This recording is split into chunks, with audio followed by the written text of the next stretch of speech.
ఓం గం గణపతయే నమః. స్వర్ణలక్ష్మి నమస్తే అస్తు. పరబ్రహ్మ స్వరూపిణి రాజ్యం దేహి ధనం దేహి సర్వకామాంచ దేహి మే. గణపతి మనందరికీ మంచి బుద్ధిని సిద్ధిని సక్సెస్ ఇవ్వాలని చెప్పేసి కోరుకుంటూ, స్వర్ణలక్ష్మి అమ్మవారు మన అందరికీ చక్కగా బ్రహ్మ జ్ఞానాన్ని కలిగించాలని, తద్వారా మనం ప్రతిదాన్ని శోభాయమానంగా చూస్తూ ఎప్పుడు మనకి దుఃఖం అనేది లేకుండా ఉండాలని చెప్పేసి, ఎప్పుడు ఆనందభరితంగా ఉండాలని చెప్పేసి అమ్మవారిని కోరుకుంటూ, అమ్మవారిని అలానే మనందరికీ చక్కగా సమృద్ధిగా ధనాన్ని ఇవ్వాలని చెప్పేసి, భాగ్యాన్ని ఇవ్వాలని చెప్పేసి కోరుకుంటూ, అంతేకాకుండా మనందరికీ రాజ్యం ఖచ్చితంగా ఒక అథారిటీ, పవర్, స్టేటస్, ఒక దర్పం అవన్నీ మనకు అమ్మవారు ఇవ్వాలని చెప్పేసి కోరుకుంటూ, వీటితో పాటుగా సర్వకామార్థ సిద్ధి, మన మనసులో అనుకున్న ముఖ్యమైన కోరికలన్నీ చక్కగా నెరవేరాలని చెప్పేసి అమ్మవారిని మనం కోరుకుందాం. సో మనం జులై మంత్ రాశి ఫలాల గురించి మాట్లాడుకుంటున్నాం కాబట్టి, జులై మంత్ చాలా ముఖ్యమైన అనేక రకాలైన విశిష్టతతో కూడుకొని ఉంది.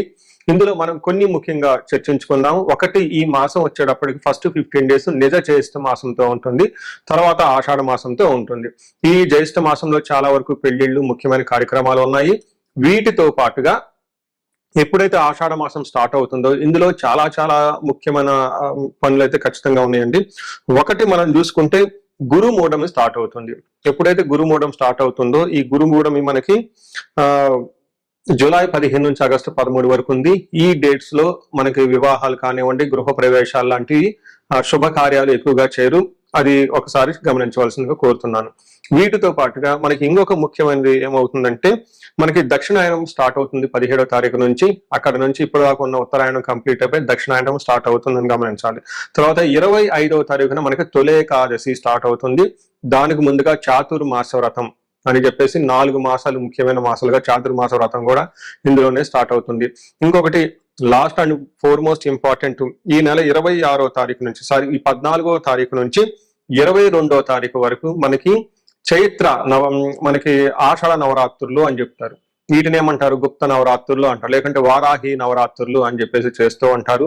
ఈ నవరాత్రులు కూడా ఎంతో విశిష్టత కలిగి ఉంది. పర్సనల్ గా ఈ 9 రోజులు నేను కూడా చక్కగా సింపుల్ గా చేస్తాను, పెద్ద పెద్ద హడావుడిగా చేయకుండా. ఇలా చేసుకునే వాళ్ళందరికీ ఎంతో బాగా ఉపయోగకరంగా ఉంటుంది. లాస్ట్ లో ఈ మంత్ మనకి గురు పూర్ణిమతో ఈ మాసం అనేది పూర్తి అవుతుంది. ఇన్ని రకాల విశిష్టత కలిగిన ఈ మాసంలో జ్యోతిష శాస్త్రం ప్రకారంగా కూడాను 3 ముఖ్యమైన గ్రహాలు మారుతూ ఉన్నాయన్నమాట. ఆ గ్రహాలు మనం ఏంటో చూసుకుంటే, జూలైలో 4వ తారీఖు, 7వ తారీఖు, 16వ తారీఖు, 21వ తారీఖు, ఇలా జూన్ అంటే 3 గ్రహాలు మారుతున్నాయి. ఈ మారి గ్రహాలు శుక్రుడు, బుధుడు, సూర్యుడు గ్రహాలు కూడా ఉన్నాయి. 4వ తారీఖు వచ్చేటప్పటికి శుక్రుడు, బుధుడు వచ్చి 7వ తారీఖు, 16వ తారీఖు సూర్య భగవానుడు మారుతూ ఉన్నారనమాట. ఈ యొక్క 3 గ్రహాల యొక్క ప్రభావం మనకి జూలై మంత్ లో ఎలా ఉండబోతుందో మనం తెలుసుకుందాం. తులారాశి జూలై మంత్ లో చూస్తే చాలా బెటర్ గా ఉంది అని మనం చెప్పుకోవచ్చు. ఇంతకు ముందు ఉన్న 2-3 మాసాలతో కంపేర్ చేస్తే ఈ మాసం చాలా బాగుంటుందని తెలుసుకోవచ్చు. ముఖ్యంగా ఎవరైతే జాబుల గురించి వెయిట్ చేస్తూ ఉన్నారో వాళ్ళకి జాబులు వచ్చే అవకాశం ఎక్కువగా ఉంటుంది. ప్రమోషన్స్ గురించి చూస్తున్న వాళ్ళకి ప్రమోషన్స్ వచ్చే అవకాశం ఎక్కువగా ఉంటుంది. రాజకీయ నాయకులు కానివ్వండి, లేదంటే బ్యూరోక్రాట్స్, సీనియర్ గవర్నమెంట్ అధికారులు ఎవరైతే ఉన్నారో వాళ్ళకి కూడాను మంచి అవకాశాలు, ప్రమోషన్స్ వచ్చే అవకాశం ఎక్కువగా ఉంటుంది. ఈవెన్ మూవీ డైరెక్టర్స్ కానివ్వండి, లేదంటే ఇన్ఫ్లుయెన్షియల్ పీపుల్, లీడర్షిప్, నాయకత్వ బాధ్యతలు కలిగిన వాళ్ళంతా కూడా చాలా ఉన్నతంగా ఉంటుందని మీరు గమనించాలి. డీటెయిల్స్ తెలుసుకునే ముందు ఈ రాశిలో ఉన్న నక్షత్రాలు చూసుకుంటే, ఇందులో ఉన్న నక్షత్రాలు చిత్త 3-4 పాదాలు, స్వాతి 1-2-3-4 పాదాలు, విశాఖ 1-2-3 పాదాలు అంతా మనకి ఈ రాశిలో ఉంటారని గమనించాలి. పేరు బలం బట్టి చూసుకుంటే రా, రీ, రూ, రో, రో, తా, తీ, తూ, తే, తో అన్న అక్షరాలంతా కూడా ఇందులో ఉంటారని మీరు గమనించాలి. మనం లఘు గోచారం, సూక్ష్మ గోచారం ప్రకారం చూసుకుంటే, ఇందులో మన మహర్షులు 4 మాటల్లో టోటల్ మంత్ అంతా ఎలా ఉందో మనకు చెప్పడం జరిగింది. దాన్ని క్రియాఫలం, మృతిం, విఘ్నం, అభయం అని చెప్తారు. అంటే క్రియాఫలం అంటే ఏదైనా పని చేస్తే ఈ మంత్ లో దానికి శ్రమకు తగ్గ ఫలితం ఉంటుందని గమనించుకోవాలి. తర్వాత అభయం, అభయప్రదంగా ఉంటుంది. ఆటంకాలు ఉంటాయి కానీ అవి చిన్న చిన్న ఆటంకాలు, దాన్ని విఘ్నం, అవి అధిగమించుకొని ముందుకెళ్లే అవకాశం ఎక్కువగా ఉంటుంది. కొన్నిసార్లు కొన్ని సందర్భాలలో మీకు ట్రావెల్ చేసేటప్పుడు కొంచెం జాగ్రత్తగా ఉండటం ఎంతైనా ముఖ్యమని మనం చెప్పుకోవచ్చు. ఇది మనకి లఘు గోచారం, సూక్ష్మ గోచారం ప్రకారం. అయితే మనకి ఒక్కొక్క గ్రహం చూసుకుంటే సూర్యుడు 10వ స్థానంలో ఉండటం చాలా మంచిది. ఈ month, July month, August month ఉద్యోగ రీత్యా ఎవరైతే ఉంటారో వాళ్ళకి బాగా కలిసి వచ్చే అవకాశం ఎక్కువగా ఉంటుంది.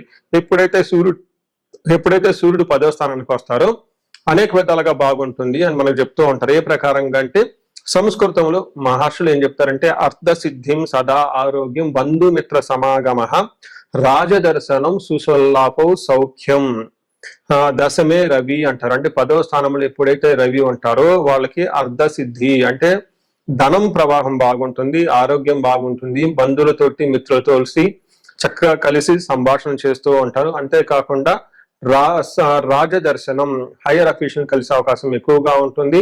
సుసల్లాఫో మంచి డిస్కషన్ చేసి మీకు అనుగుణంగా రిజల్ట్ వచ్చే అవకాశం ఎక్కువగా ఉంటుంది. ఈ టైంలో హైక్స్ కానివ్వండి, ప్రమోషన్స్, హెచ్ఆర్ నుంచి ఏదైనా మంచి సపోర్ట్ రావటం, రాజకీయ నాయకులు అయితే మంచి పదోన్నతులు వచ్చే అవకాశం ఎక్కువగా ఉంటుంది. మీ ఫాలోవర్స్ మిమ్మల్ని చక్కగా ఫాలో అవుతూ ఉంటారని గమనించుకోవచ్చు. పెద్దలతో చక్కగా సంభాషించి మీకు కావాల్సిన అన్ని వ్యవహారాలని మీకు అనుగుణంగా మార్చుకునే ఒక గొప్ప శక్తి అయితే ఈ రాశి వాళ్ళకి ఈ టైంలో ఉందని తెలుసుకోవాలి. అయితే 8వ స్థానంలో కుజుడు ఉండటం ఇక్కడ మిక్స్డ్ రిజల్ట్ అని చెప్తారు. అంటే కొన్ని విషయాల్లో బాగుంటుంది, కొన్ని విషయాల్లో కాంప్లికేటెడ్ గా ఉంటుంది. ఫస్ట్ ధన ప్రవాహం బాగుంటుంది, ఏ పని చేసినా ఫైనల్ గా విజయాన్ని కుజుడు అయితే ఇస్తూ ఉన్నారు. కానీ కుజుడు 8వ స్థానంలో ఉండటం కొంచెం ఇబ్బంది పడే అవకాశం ఉంటుంది. ప్రవాస కార్యహాని సాత్ కసారోగ పీడనం స్థాననాశనం రుణచ్ఛేద అష్టమస్తే ధారాసుతే. ఎప్పుడైతే 8వ స్థానంలో కుజుడు ఉంటారో స్థాన నాశనం, కొన్నిసార్లు మీకు కొంతమంది అందరికీ కాదు చేస్తున్న ఉద్యోగంలో బాగా ఒడిదుడుకులు ఉండే అవకాశం ఎక్కువగా ఉంటుంది. కార్యహాని శాత్ ఏదైనా పని చేస్తే ఆ పనిలో సరిగ్గా సరైన రిజల్ట్ అయితే ఇవ్వడు. తర్వాత కాసా రోగ పీడనం హెల్త్ కాంప్లికేషన్స్ ఉండే అవకాశం ఎక్కువగా ఉంటుంది. విపరీతంగా దగ్గొచ్చే అవకాశం కూడా ఎక్కువ ఉంటుందని గమనించాలి. సో ఇక్కడ కుజుడు మీకు మిక్స్డ్ రిజల్ట్ ఇస్తున్నారు, సూర్యుడు మాత్రం మంచి రిజల్ట్ ఇస్తున్నారని తెలుసుకోవాలి. 9వ స్థానంలో బుధుడు ఉండటం వల్ల సరిగ్గా అపకీర్తి అవకాశం ఎక్కువగా ఉంటుంది. కొంచెం లేజినెస్ గా ఫీల్ అయ్యే అవకాశం ఎక్కువగా ఉంటుంది. రుచి పచి లేని తిండి తినటం ఎక్కువగా అవకాశం ఉంటుంది. జంక్ ఫుడ్ అంటే తినే అవకాశం ఎక్కువ ఉంటుంది. అయితే అగైన్ 11వ స్థానంలో శుక్రుడు ఉండటం చాలా చక్కటి యోగ్యతనిస్తూ ఉంటుంది. ఎలా అయితే సూర్యుడు 10వ స్థానంలో యోగ్యతనిస్తూ ఉన్నాడో శుక్రుడు కూడా చక్కగా యోగ్యతనిస్తూ ఉంటారు. శుక్రుడు ఎప్పుడైతే 11వ స్థానంలో ఉంటారో వీళ్ళకి పుష్టిం కాంతి తదా కీర్తి ఇష్ట కార్యార్థ సాధనం క్షీరాన్నం భోజనాన్ కుర్యా చుక్రే ఏకాదశే ఫలం అంటారు. అంటే ఏకాదశిలో శుక్రుడు ఎప్పుడైతే ఉంటారో వాళ్ళకి పుష్టిం కాంతిం శారీరకంగా చాలా పుష్టిగా ఉంటారు. ఫేస్ అంతా చాలా బ్రైట్ గా ఉంటుంది. ఇష్ట కార్య సాధకం అనుకున్న పనులని చక్కగా సాధించుకుంటూ ఉంటారు. మంచి భోజనం చేస్తూ ఉంటారు అని మనకి శాస్త్రంలో వివరించడం జరిగింది. ఒక కుజుడు తప్పక మిగతా విషయాల్లో ఏ గ్రహాలు కూడాను అంత పెద్దగా మీకు ఇబ్బంది అయితే పెట్టట్లేదని గమనించుకోవాలి. మనం ఇప్పుడు దాకా 4 గ్రహాలు ఏ విధంగా మనం ఈ రాశి వాళ్ళకి ప్రభావం చూపుతుందో చూసాము. ఇప్పుడు నక్షత్రాల వారీగా మనం చూద్దాం. ఇందులో చిత్తా, స్వాతి, విశాఖ 3 నక్షత్రాలు ఉంటాయి. ఇందులో చిత్తా నక్షత్రం వాళ్ళని గమనించుకుంటే ఓవరాల్ గా లాభప్రదంగా ఉంటారు, క్షేమంగా ఉంటారు. ఫారిన్ లేదంటే అవుట్ స్టేషన్ వెళ్ళే అవకాశాలు కూడా ఎక్కువగా ఉంటాయి. అయితే వీళ్ళకి దేహ పీడనము, అతి భయము అని చూపిస్తూ ఉంటుంది. అంటే శారీరకంగా కొంచెం ఇబ్బందులు పడే అవకాశం ఎక్కువగా ఉంటుంది. అతిగా అంటే భయపడాల్సిన దానికంటే కొన్ని సంఘటనల వల్ల విపరీతంగా భయాందోళనకు గురే అవకాశం కూడా ఎక్కువ ఉంటుంది. స్వాతి నక్షత్రం వాళ్ళకి లాభప్రదంగా ఉంటుంది, వస్త్రలాభం ఉంటుంది, క్షేమంగా ఉంటారు. పరవాసము ఫారిన్ లేదంటే అవుట్ స్టేషన్ వెళ్ళే అవకాశం ఎక్కువగా ఉంటుంది. అతి భయము, దేహ పీడనము వీళ్ళకి కూడాను కొంచెం భయపడే అవకాశము, శారీరకంగా ఇబ్బంది పడే అవకాశం ఉంటుందని తెలుసుకోవాలి. విశాఖ నక్షత్రం వాళ్ళకి వీళ్ళకి వస్త్రలాభము, క్షేమము, పరవాసము, ధనలాభము ఎక్కువగా కనిపిస్తుంది. ఈ అదర్ సైడ్ లో ధనహీనత, దారిద్ర్యము, దేహ పీడనము, ఫైనాన్షియల్ గా క్రైసిస్ ఉంటుంది. దీంతో పాటు దేహ పీడనం, శారీరకానికి కొంచెం ఇబ్బందులు పడే అవకాశం ఉంటుంది. సో అన్ని ప్రకారంగా చూసుకుంటే విశాఖ నక్షత్రం వాళ్ళకి కార్యహాని అనుకున్న పనుల్లో కొంచెం ఆటంకాలు ఎక్కువగా జరిగే అవకాశం ఉంది. సో మీరు ఈ రాశి వాళ్ళు పరిహారాలు చేసుకోవాలనుకుంటే బుధుడికి సంపూర్ణ శాంతి పూజలు చేయించుకోవటం, విష్ణు ఆలయాలు దర్శించుకోవటం చాలా ఇంపార్టెంట్. వీటితో పాటుగా కుజుడు సుబ్రహ్మణ్యేశ్వర స్వామి స్తోత్రం చేయటం, లేదంటే గ్రామ దేవతలను పూజించటం, క్షేత్ర పాలకులను పూజించడం చాలా ఉత్తమం. ఇంతే కాకుండా కుజుడికి సంపూర్ణమైన శాంతి పూజలు చేయించుకున్నా కానీ చాలా బాగుంటుంది.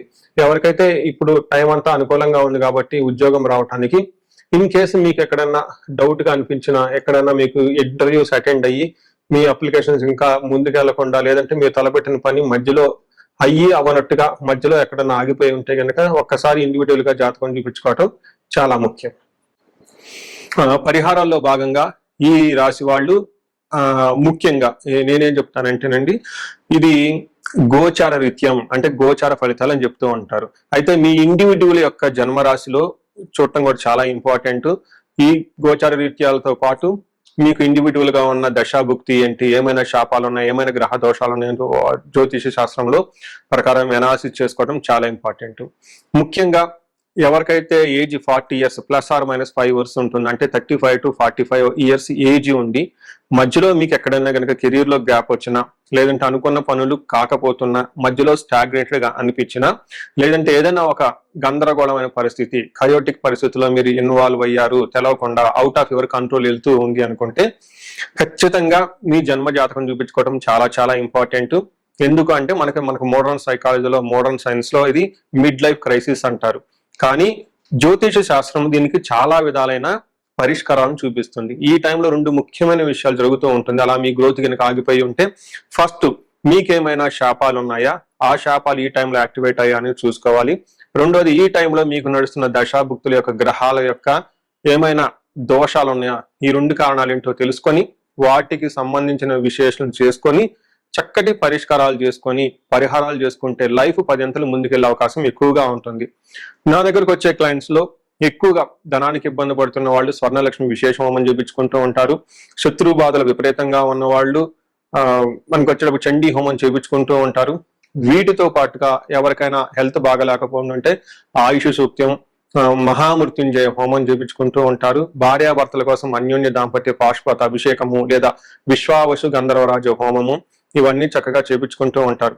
ఎలాంటి పరిస్థితులు మీకున్నా, ఎలాంటి సమస్యలు మీకున్నా, లేదంటే ఎలాంటి క్లారిఫికేషన్ మీకు కావాలనుకున్నా కానీ, ఫ్యూచర్ గురించి ప్లాన్స్ లో కన్ఫ్యూజన్ ఉన్నా కానీ, ఒక్కసారి మీ జన్మ జాతకం చూపించుకొని ఆ జాతకంలో ఏ ప్రకారంగా ఉందని తెలుసుకొని చక్కటి పరిష్కారాలు చేసుకుంటే లైఫ్ అనేది 10 అంతలు ముందుకెళ్లే అవకాశం ఉంటుంది. మీ అందరికి అష్టైశ్వర్యాలు కలగాలని, భోగభాగ్యాలు కలగాలని చెప్పేసి నేను కోరుకుంటున్నాను. నమస్తే.